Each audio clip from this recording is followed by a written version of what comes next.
বিরতির পর স্বাগত। আমরা সকাল থেকে কমিশনের বৈঠকের দিকে নজর রাখছি, কি আপডেট উঠে আসছে। তবে এবার এডিসির উন্নয়ন নিয়ে কি পরিকল্পনা, সেই বিষয়টার দিকেও কিন্তু নজর রাখতেই হচ্ছে, কারণ এডিসির উন্নয়ন নিয়ে মথার সাথে বৈঠক হতে পারে। কমিশনের বৈঠকে থাকার সম্ভাবনা রয়েছে আইপিএফটিরও। তবে এডিসির উন্নয়নে কমিশনের কর্তাদের পরিকল্পনা কি কি হতে চলেছে আগামী রণকৌশল, বিস্তারিত জানবো। এই মুহূর্তে টেলিফোন লাইনে যুক্ত হয়ে গেছে প্রতিনিধি সুপ্রীতি মুখার্জি। সুপ্রীতি, ঠিক কি জানতে পারছো? দেখো, এই যে তোমার 16তম অর্থ কমিশনের বৈঠক, যে বৈঠক কিন্তু ইতিমধ্যে অরবিন্দ পানাগড়িয়ার নেতৃত্বে তোমার শুরু হয়ে যায় এবং বৈঠকে আজকে রাজ্যের সমস্ত দপ্তরের মন্ত্রীরা উপস্থিত ছিলেন। সেই মন্ত্রীদের থেকে রাজ্যের কি কি দাবি রয়েছে, অর্থ কমিশনের কাছে রাজ্য কি চাইছে মূলত আগামী 5 বছরের জন্য, সেই দাবি তুলে ধরা হলো। এবং সেই দাবি তুলে ধরার পর আজকে কিছুক্ষণ আগেই তোমার সাংবাদিক বৈঠক করলেন কেন্দ্রের এই প্রতিনিধি দল।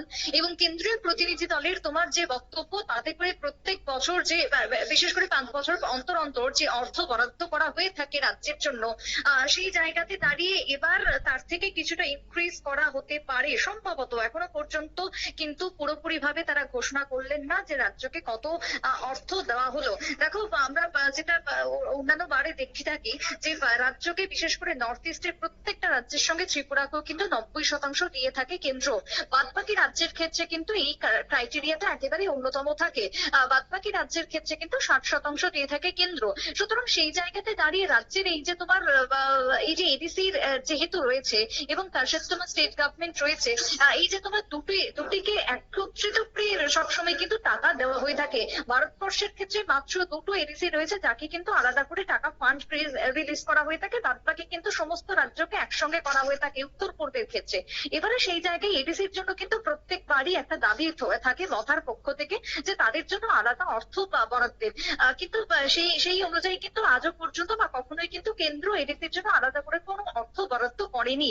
যেহেতু দেখো, এখন সামনেই রয়েছে তোমার যে বৈঠক, আর সেই বৈঠকের আগে তোমার ইতিমধ্যেই যদিও সামনে রয়েছে এডিসি নির্বাচন, এবং সেই ভোটের আগে তোমার কতটা এখন এডিসি কে খুশি করতে পারে এই তোমার প্ল্যানারি এবং এই কমিশন। এবং অন্যদিকে দাঁড়িয়ে তোমার এই এডিসির কিছুক্ষণ পরেই মথা থেকে শুরু করে সমস্ত রাজনৈতিক দলের সাথে বৈঠক হবে। সেই বৈঠকে আদতে রাজনৈতিক দলের পক্ষ থেকে কি চাওয়া পাওয়া হয়ে থাকে সবটাই কিন্তু এখন জানা যাবে। তবে এখনো পর্যন্ত যে খবর, এই যে তোমার অর্থ বা ফান্ড যেটা রিলিজ করা হয়েছে, আমরা ধাপে ধাপে সেই সমস্ত বিষয়ের দিকে আসবো, যে কত শতাংশ রাজ্য ট্যাক্স পাচ্ছে, কত শতাংশ সেক্ষেত্রে রাজ্যের উন্নয়নের জন্য প্রয়োজন রয়েছে, এবং কত শতাংশ কেন্দ্র দিচ্ছে রাজ্যের উন্নয়নের জন্য কি কি দাবি রয়েছে। আমরা পরবর্তী সেগুলো আপডেট করতে থাকবো। তবে আপাতত আর কিছুক্ষণের মধ্যে বা কিছুক্ষণ পর তোমার কেন্দ্রীয় এই দল রাজনৈতিক দলের সাথে বৈঠকে বসবেন এবং সেখান থেকেও এডিসির জন্য আলাদা করে কোনো বরাদ্দ হয় কিনা সেদিকে নজর থাকবে। অঙ্কিতা, ধন্যবাদ সুপ্রীতি।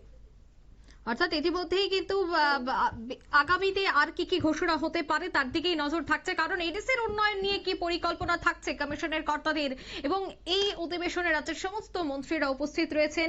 এই কমিশনে দেখা যাচ্ছে যে সমস্ত দপ্তরের মন্ত্রীদের থেকে বিভিন্ন বিষয় জানার চেষ্টা করা হচ্ছে, বিশেষ করে এডিসির উন্নয়নে আগামী দিনে কি কি পরিকল্পনা থাকে সে বিষয়টাও কি উঠে আসে কিনা, তারপর পরবর্তী যে আপডেটগুলি রয়েছে তার বিষয়ে কিন্তু আমরা অবশ্যই আপনাদের অবগত করাবো। কিন্তু এই মুহূর্তে নিয়ে নিচ্ছে ছোট্ট একটি বিজ্ঞাপন বিরতি।